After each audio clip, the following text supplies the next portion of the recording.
Hello and welcome to Photographic Connections, the podcast where we create connection to self, nature and others through the art of photography. My name is Kim Grant, the founder of Photographic Connections and your host for this podcast. And today I'm absolutely delighted to welcome Emma Gray onto the podcast. Emma is an author and photographer based in Australia, who developed a connection to photography following the sudden passing of her husband, Jeff. She shares how photography has really helped her deal with her grief and reconnect her with the world around her. We also speak about how photography and writing can be incredibly healing tools to tap into when we're going through challenging times, and she shares why macro photography and photographing the Southern Lights are some of her favourite things to photograph. So without further ado, please join me in welcoming Emma Gray. Hi Emma, thank you so much for coming onto the podcast this week. I want to say a huge thank you to some of your team who reached out to me as part of your writing work and told me your story.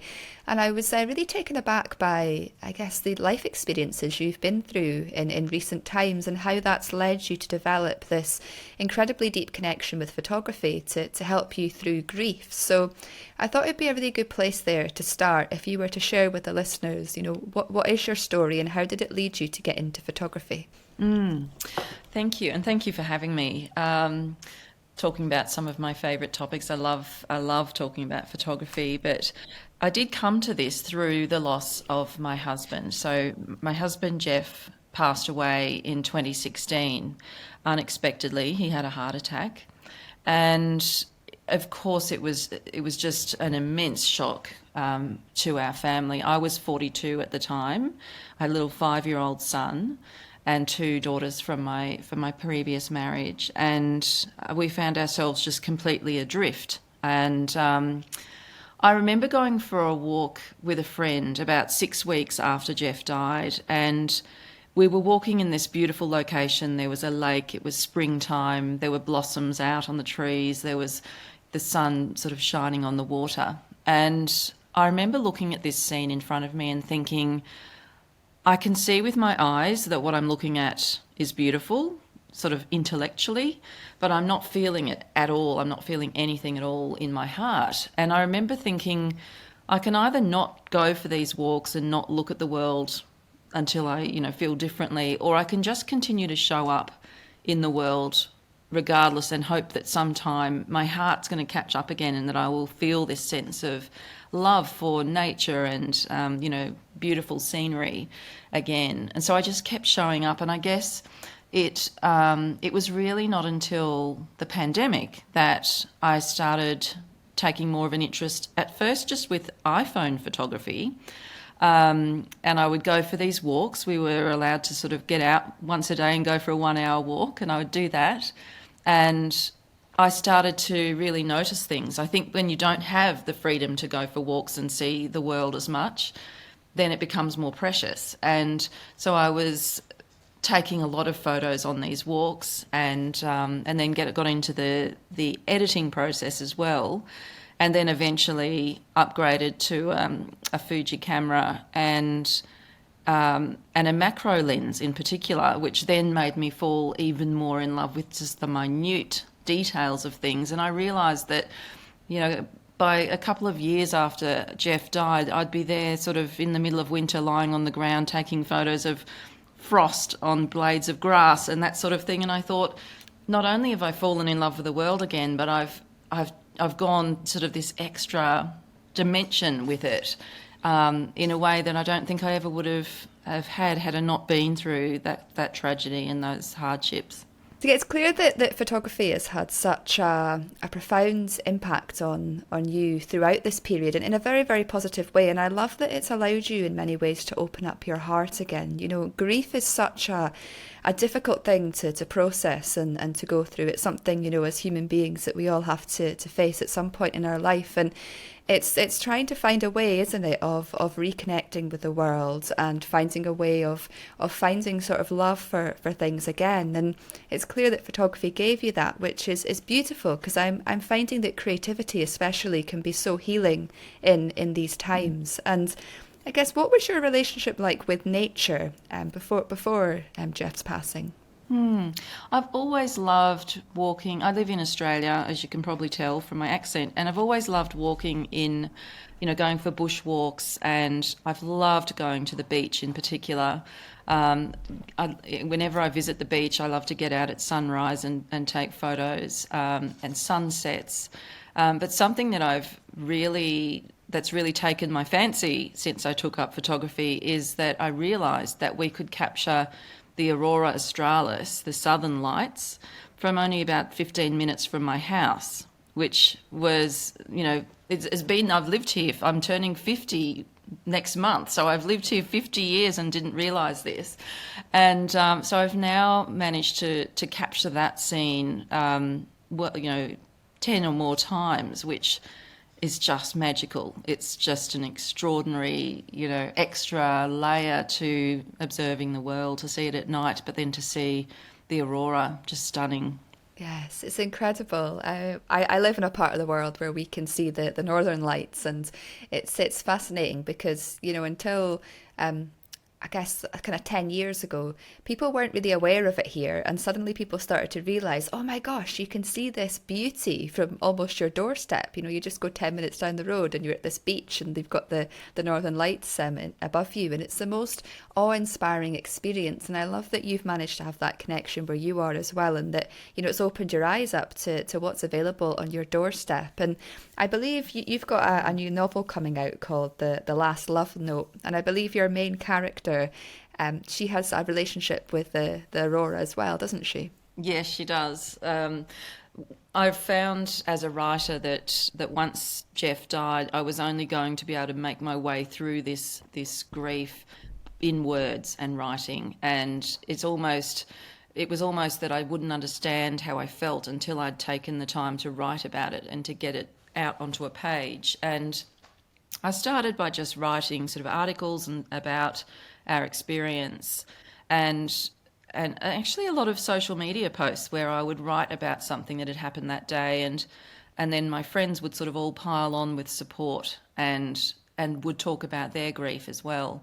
And I realised how mutually supportive that environment could be. But eventually I realised I couldn't possibly encapsulate everything I was experiencing in an article or a Facebook post. It had to be a book. And so there is a lot of me in the character of Kate, who is a woman who loses her husband as well in midlife. She's about 40, so a little bit younger. And it's the story of her processing her husband's death while she's falling in love again. That part of the story is entirely fictional, unfortunately, for me, but I did have a lot of fun coming up with that storyline. But I found that she was not only an aspiring writer herself, but she also fell in love with photography. And I think there's always a big part of most authors in their characters. And so I had a lot of fun writing her. But I'm writing another book now where photography plays an even bigger role, which was so much fun. I think I've learnt so much more about photography myself that I feel more qualified to write about it now. Yeah, brilliant. I love that. I'm always fascinated by how writers create characters, especially, in the fictional world of novels and things. I love it because some people, of course, bring in all their life experience, and some of the characters are based on many of the things they've experienced, like, what you're describing here, and others may have interests in things and create, completely fictional characters from a place of fantasy. But I love that writing has been a really almost therapeutic thing for you as well. Of course, you make a living out of your writing and being an author, but you're also using it as a tool, as like a therapeutic means for you as well, and tying that in as well with photography. So you finding that, photography and writing, of course, for you are going hand in hand just now, but how do you think that's really helped you, like on a more deeper level, I guess, with everything you've been through? It's certainly been a very cathartic process. I feel as though writing takes a long time. Photography is very immediate, and the results of the photography are instant. And while you may go and process the images, it is almost like a dopamine hit to go out with the camera and take photos. I've noticed that if ever I am stressed and feeling a lot of pressure, if I haven't been out with the camera in a while, then that's often part of the problem, and that's often the solution. So just to go out for a walk with the camera for half an hour, even if I only make it across the road into the park, can really help to just transport me to another place. And I remember a couple of times during the pandemic where I would be out with the camera and so engrossed in the process of taking photos that I would go to get back in the car and think, oh, that's right, we're in this situation around the world. I'd completely forgotten not only what the world was going through, but what our family was going through as well. And so it's just been a beautiful distraction. The writing has been incredibly cathartic, not just for me actually, but for a lot of readers. The book has already been published in Australia and it's coming out in the US in November this year. And I've had so many beautiful conversations with other people who've gone through loss or lost a partner, and who've been able to then talk about it, because I just don't think we talk about grief enough. And that makes it really hard when it happens to you and you don't understand, how to cope with it or what to do. And people blunder through conversations a lot of the time. So to have a character who experiences this not only helped me articulate what I was feeling, but helped to provoke some really great conversations with readers. It's so lovely when somebody's pain in many ways can be created into something that then helps other people. You've described so beautifully there how your grief and you writing about it and creating, these wonderful stories has, like you say, gone on and helped other people. And it's opening up that conversation. And I notice that in my work as well. I create YouTube videos. I've got this podcast. I'm trying to be more and more open about my own process in life. And you find that it starts to create conversations, or people start to be more open to the things that they're going through. And I think we need more like that. The more open people can be in sharing what they're going through, and I guess transmuting it into a creative form. When we put something into creative forms, that's when it really touches other people's hearts, I find. And it's beautiful that you've had that experience. You're not just a writer, you're also helping so many people. Yes, I think that's true. And I think we all feel that even when we, visit an art gallery or read poetry or read other people's novels, when we watch movies, look at particular photos, we feel something and it moves us. And we all have different experiences with each of those things. So I think, part of the thing when you're a creator is that you need to accept that it's not for everyone. And I think we know that instinctively because we don't love everything that we watch or listen to or look at. But when something really resonates with us, it's just a beautiful thing because you feel like you're not alone, that somebody else understands how you feel about the world, or something will open your eyes to an aspect of being human that you didn't necessarily understand before. Definitely. And writing is such a powerful tool. I love to say that, every single one of us has got a story in us, whether it's our own personal story or whether it's something we can create from a fictional perspective. It's like we all have stories within us that we can create or tell and share with others. And that healing impact, I love the connection between creativity and healing, like we just spoke there, healing for you almost in many ways, but healing for others. It's like, I don't feel like, for me, I'm finding I don't feel like the power of creativity is spoken about enough. I think when people are going through difficult times, we're maybe told, the power of community or going to speak to somebody like a therapist, but we're not always told how do we move that energy, that emotion through our bodies. And often it's creativity and movement can be some of the most powerful ways of doing that. You've certainly felt that, haven't you? Yes, definitely. It's almost like we need to find a way to get the feelings out of our bodies into something else. And whether that is through gardening or cooking or writing or painting or making music or art, there's just something incredible about taking how you feel and turning it into something else. I think that I've often thought I don't know how people get through these experiences if they don't have access to some way of expressing how they're feeling, and I just feel incredibly lucky that I have these two loves, writing and photography, that help me to get it out of my head and either onto a page or into a photo. Yeah. I guess going back to photography there, I mean, did you have any interest in photography at all before Jeff's passing? I think I did. I look back now on family holidays that we took when I was younger, and I realised I was always the one taking the photos. And my dad, I notice now, he's 91, and to this day he's always got his little digital camera with him. But he always used to have different cameras and video cameras, and so I grew up around a lot of cameras. And I just think when I first got the big camera after the iPhone photography, I didn't know how to use it. And, that experience, I don't know if you remember how frustrating it was when you first got a real camera and had to work out the exposure triangle and all that sort of stuff. And I remember thinking, I really am so in love with the whole notion of getting beautiful images that I have to conquer this. And so it was one of those things that I did through various YouTube tutorials and courses and that sort of thing. And there was this huge learning curve in the middle of it that just was so worthwhile pushing through, to the point where another photographer said to me, you will reach a point where this is all instinctive and you don't have to think, about what's this button for, how do I turn, what will happen if I turn it this way.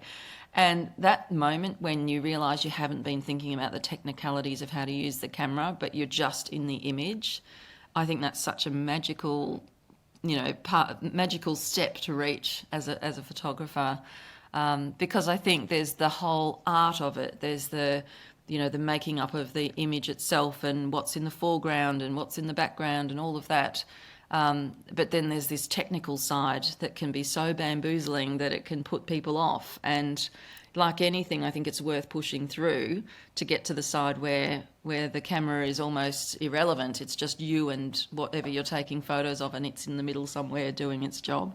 Yeah, I love that you've shared that, because I don't think enough people speak enough about the trials and tribulations of beginning photography. It's not always the easiest of things. And I think nowadays with smartphones, we get that instant reward sometimes because the smartphone does so much for us. And when we then go up to using a proper camera, it can be quite a difficult transition, and there is a lot to learn. And I think some people are put off by that and they give up quite soon. But I love that you pushed through it and you were so determined to get to the stage where you were able to create images that you were happy with. And I love that you spoke there about getting past the technicalities and suddenly you were just in the image. You were just doing it without really thinking about it. And that's the most beautiful thing. And that's something I struggle with in my work if I'm asked about the technicalities, because I kind of don't feel like I think about them at all anymore. And I've never been a technical minded person. So for me, it's just all about that feeling and that emotion and just channeling that through photography and the things that I learned way back in the beginning, that I just don't really think about now. But it proves in your story and what I've just shared as well that, if you put in that time and effort in the beginning and push through those initial struggles and learning technicalities, then the world's your oyster. It's incredible. Yes, I think being a writer sort of prepared me for that trial and error, because there's a lot of failure and persistence in writing. There's a lot of rejection of your work, and that's just par for the course when you're a writer. And I think that stands me in good stead in a lot of things in life, whether it's learning how to use a camera, persisting through tragedy and grief, any new job or new step up in a career in any way. I think we all have to get used to being sort of beginners and being a bit hopeless at things at first, because there's very few things in life where we walk in and we're instant experts. If anything, that we're instantly amazing at. And even when you do reach a certain level of expertise, there's always more to learn. So that sort of open-minded perspective where you're happy to fail, or you're embracing of this learning curve, I think is just so crucial. And I've noticed it with different types of photography too. To move to the macro photography for the first time, that was an entirely new ball game, and then astrophotography again, something different. And I've come to love that feeling of being new and inexperienced. And it's the same with other hobbies. I think, it can be the thing that puts people off if they want to sort of take up painting or something else, and their first attempt is just, what you want to achieve, but there's this huge gap between what you want to produce and what you are producing. And that's the hardest part, is pushing through that. And it's just such a crucial part of the journey that we're on as creatives.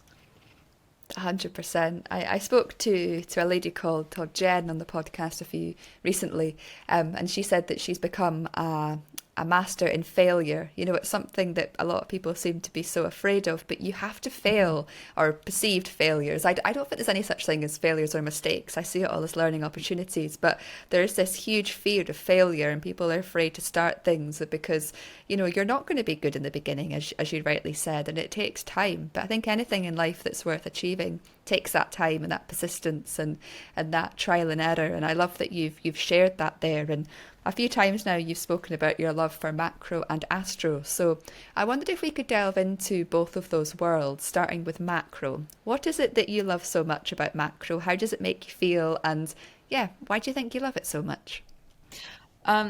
I think what it is about macro is I didn't realise before I took up macro photography just the world at our feet, or the world underneath our feet, and just the goings on in a tiny, tiny sort of part of the ground outside our in our garden, for example. I started off, I think, taking photos of bees buzzing. I think it must have been spring, so it was a lot of blossoms and flowers and bees buzzing around in flowers. And then in winter, that's when I really fell for it, because I was taking photos of frost particles and droplets of dew on blades of grass, and I realised I could sit in one place and be sitting there for 2 hours, and time would just go, and I wouldn't have moved, and I would have found this entire universe that I hadn't even thought existed. And I think there's something about that, and then about the astrophotography as well, that is about perspective, and it just sort of shows us. There's some sort of comfort that I get out of thinking all of this is going on, and we get so preoccupied in our lives and in all our challenges, and in the family life and the housework, and earning an income and worrying about the world, and yet all of this is going on there, and we can get lost in this tiny, tiny little part of the world. And it kind of helps to take you out of where you are and give you a different perspective. And it's the same when you look at the stars. It's you get this sense that there is just so much more out there beyond our own little experience. Definitely. And they're two polar opposites as well, isn't it? Macro is like looking at this tiny little world of all these little things that you normally wouldn't even think were there. And then when you look up at the stars, it's like this huge expansion. Like, wow, I am the one actually that's a really small, tiny thing in this huge universe. Yeah. Do you feel a difference in emotion when you're looking at both the different subjects? I think so. I think I get more lost in the macro photography, and I forget, anything else that's going on in life. When I'm under the stars, I think I am still more present in the sort of the rest of my life. I've always loved looking at the stars, even without a camera. But what I love now is particularly the Aurora photography, just the miracle of it all. It's just so magical. And I actually had a beautiful experience earlier this year when I was out along the road. I remember when I first started trying to capture the Aurora, I would I didn't really know how to use the camera was one problem. I would go out in the dark on a country road, and then I'd get spooked and have to race home because I was just sort of all on my own. And then eventually I got it all together and managed to capture it. But I was on my own, and there was a part of me that wished there was somebody else there, because I just wanted to turn to someone and say, "Look at that! This is incredible." And then earlier this year, I was out there on this particular stretch of road and had mentioned this on a Facebook group for photographers locally. And next thing, somebody came along, and part of me was worried, who is this? You know how it is when you're out in the middle of nowhere. And then I heard a voice from the dark say, "Is that you, Emma?" And it was a voice I didn't know. And it was another photographer, a guy who is in this group. And he had never caught the Aurora before, even though he's actually a professional photographer.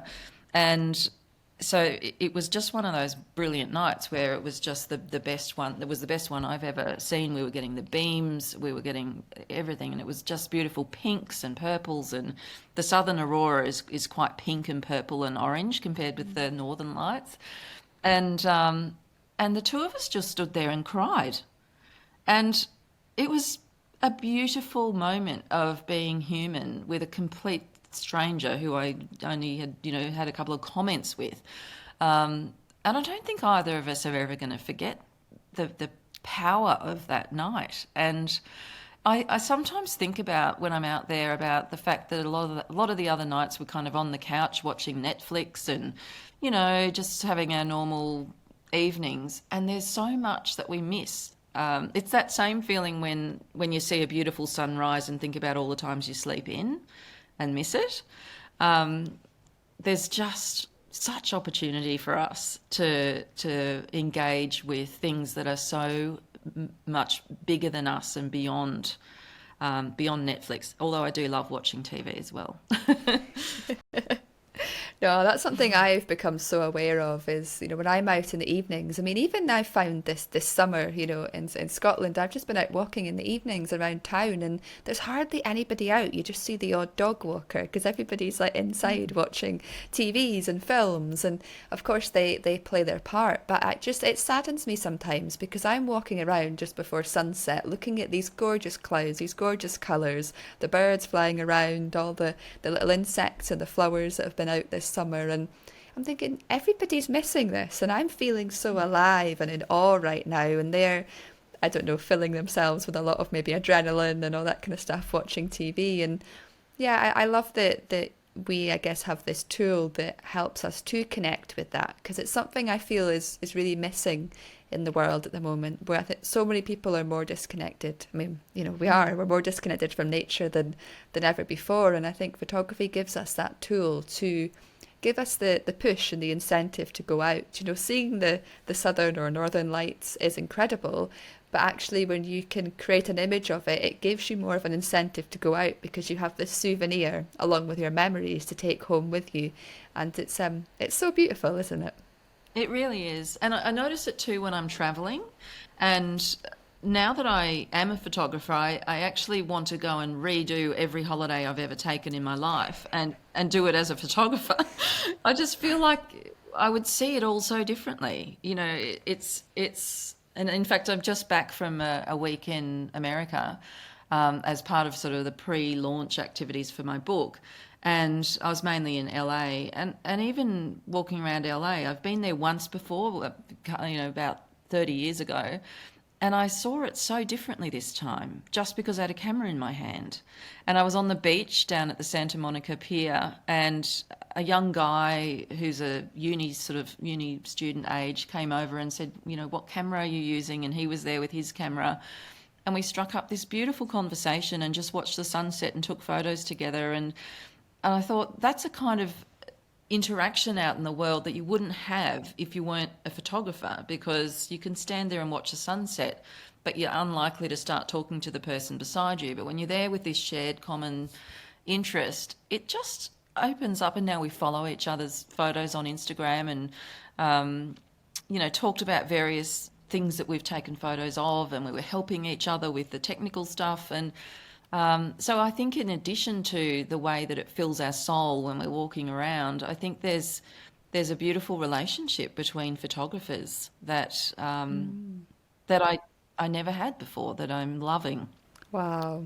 It is amazing. I am finding photography does bring people together, especially I think when we're out there, so many people that do photography, their partners and friends aren't necessarily interested in it and they can get quite bored and they don't want to be hanging around while we're taking images. But it's so lovely when we are out there and we meet somebody else who's on a similar wavelength to us and we can share that experience and meet new people and have these connections. And I love that you spoke there about how photography has given you a different perspective. You want to go back to all these places and see them again.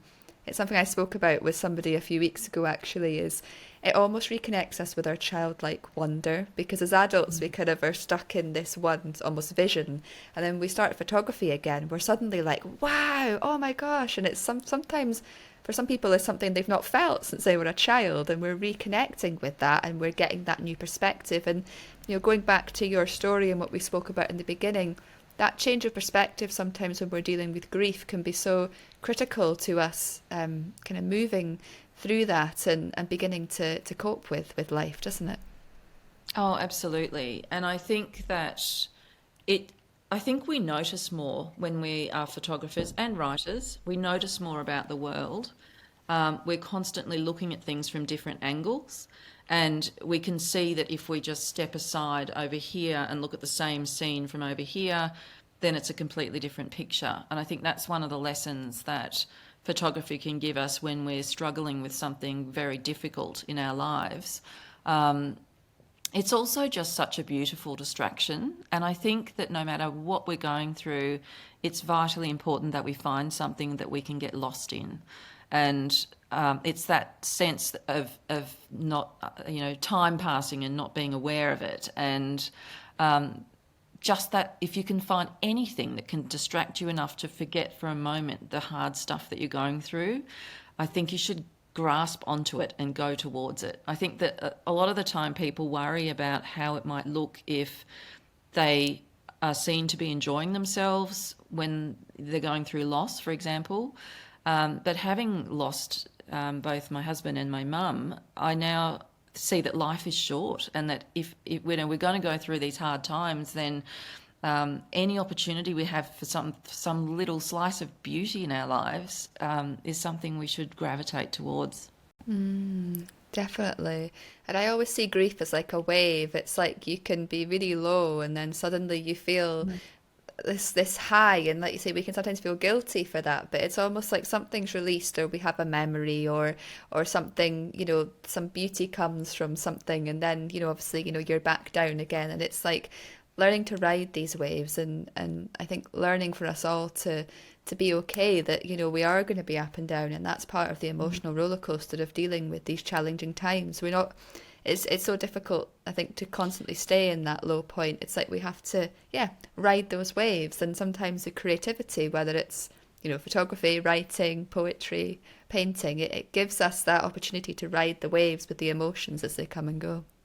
It does. And I think one of the best analogies I heard about grief was the waves one. And at first, when something like that happens, it's as if you are just sort of drowning in it, the grief all the time. And then after a while, there are waves, and then there's a sort of calm patch in the middle. And at first, the waves come thick and fast, and you're just constantly battling. You've just got through one wave, you're battling the next one. But after time passes, the waves get further apart, and they still can dump you completely in the deepest part of your grief, even years later. I'm 7 years on, and it can still happen. But the wave passes faster, and you find that you can recover from it more quickly. And then there's the waves are further apart. And I think that's how it changes over time for a lot of people. But yes, those creative pursuits, I think when we can take something and produce something out of it, it's very different from receiving. And we do a lot of receiving when we're reading or watching movies or looking at other people's creative outputs and listening to music. But there's nothing quite like us producing something that's come from within. And I think it's that lovely I think to me it's been important to take the tragedy I've been through and turn it into something meaningful and beautiful. I think that has been part of how I've coped all along. Yeah, definitely, definitely.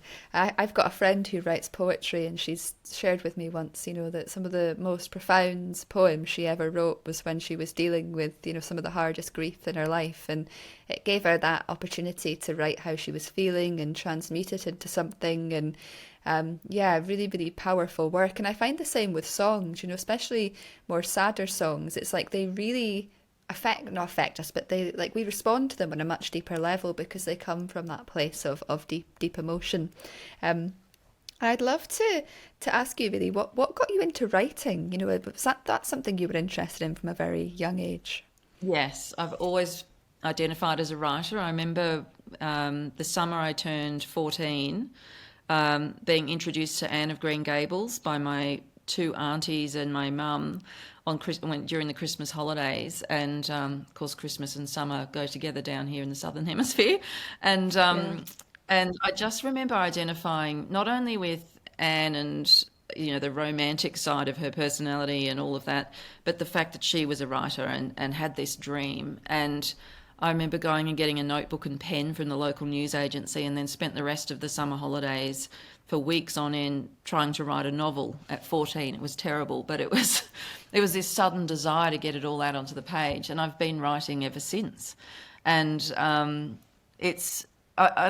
sort of thought at the time then nothing of it, and then I realised my sister, who was also loving Anne, certainly didn't want to spend her whole holidays writing a story. And I think I often say to people who struggle to sort of admit that they're writers because they feel like they can't have that label until they've been published.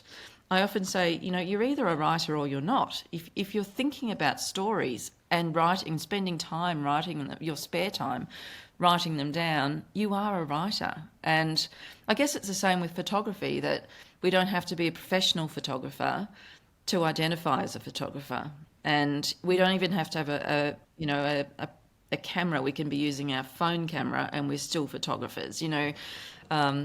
That sometimes is a bit of a controversial thing to say, but I think it's about the perspective and it's about how you feel about the activity, whether it's writing or art or photography, whatever it is. It's the love for it that makes you that person. Definitely. And I think it's empowering when you say that, I am a writer. It almost makes you feel, I am a writer. Do you know what? I can write something and I can do this. Or, I am a photographer. Do you know what? Yes, I am. I go out and take photographs and I'm getting better at it. And who knows where that will lead to. It's, it just empowers you because it's like you're embodying what it actually means and it keeps you going with it and identifying with it. And yeah, I love that you've had that connection with writing from a young age. I've had this dream for years of writing a book, but it's just, I think for me, I'm finding it to be a bit of a minefield. But I guess there's so many more opportunities nowadays, isn't there? Because you don't always have to go down the publication route through publishers. You can, of course, do a lot of self-publishing in that as well. So what was your process of getting your first book published? There are so many different forms of writing and outlets for writing, long form and short form. There's traditional publishing, there's self-publishing. I think this is the time in history where we've had more opportunity to be writers than we ever have had. And blogging, even posting online on social media is a form of writing. And I think it's amazing the opportunities we've got to express ourselves and to engage with other people as well in words. And I think even podcasting is a form of expression that's very similar. So it's just words. It's just thoughts and words. I think we go through school and we sort of can get a bit trapped in, I've got to construct the perfect sentence, or this has to be literary fiction.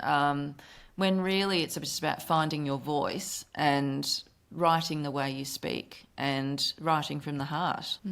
Yeah, definitely. That's so empowering to share there, I think, just the idea that, we could be writers in so many different forms and so many different ways. And yeah, it just really shows that the opportunities out there just now, definitely. And I just love that you've managed to go on and live your dream in many ways and get some of your experiences written into these beautiful fictional novels, and then they're going out there and being published. And I love you've just been to LA, and you're getting ready for the launch over there. It's exciting when you see somebody who's got such a deep passion in something to then be able to go out there and fully live the experience. It's lovely. Yeah, it is. I love it. And I always say, there's, how people get really afraid of, I guess, when you grow up and you end up working and you've got kids or you've got other responsibilities and you think, I don't remember who I am anymore. I don't have a hobby or, what's my passion? There's this whole thing about finding your passion, and that can be really confronting. And I think the author Elizabeth Gilbert said it really well when she said it, to sort of drop this idea that we've got to find our passion and just start following our curiosity and seeing where things lead.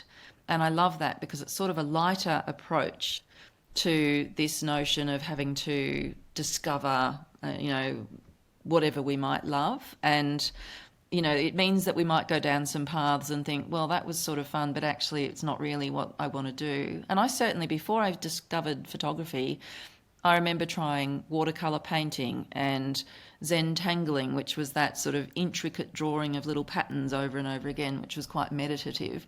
And I went to all these different art classes, and I knew that I was searching for something. And it wasn't until I found the camera and found, what it feels like to explore all these different types of photography that I realised this is the one, and that's the one that's stuck. And that I would consider myself now a photographer. And so I think however we reach this, however we get there, it's just about creativity and exploring things. And also this whole notion that you don't have to be paid for whatever the creative outlet is for it to be sort of justified. I think there's this whole thing about side gigs and side hustles and making everything, commercialized that puts a lot of pressure on us that we don't necessarily need. A couple of times I've been asked to, do wedding photography, and I've said it's not my thing. I don't want to have to feel like I need to sort of be a certain level of professionalism with this. I just want to keep it as something that I enjoy and love, in my own time.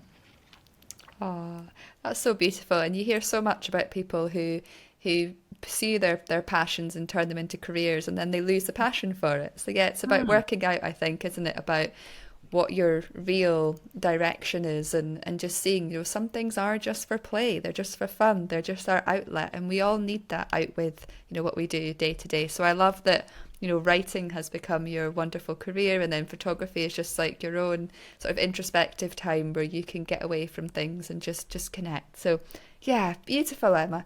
Thank you so much for your time today. It's been so lovely to speak with you, and there's so much in this conversation that I think will be so inspiring for many people listening. And if people have resonated with what you've said today and they'd like to connect with you, where can people go to find you or your books?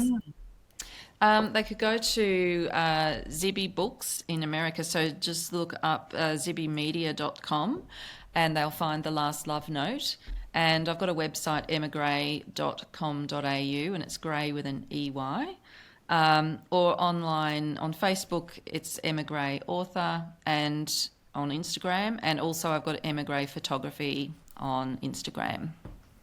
That's brilliant. Thank you so much, Emma. It's been an absolute pleasure to connect with you. Oh, thank you so much, Kim. It's been lovely. I've really enjoyed it.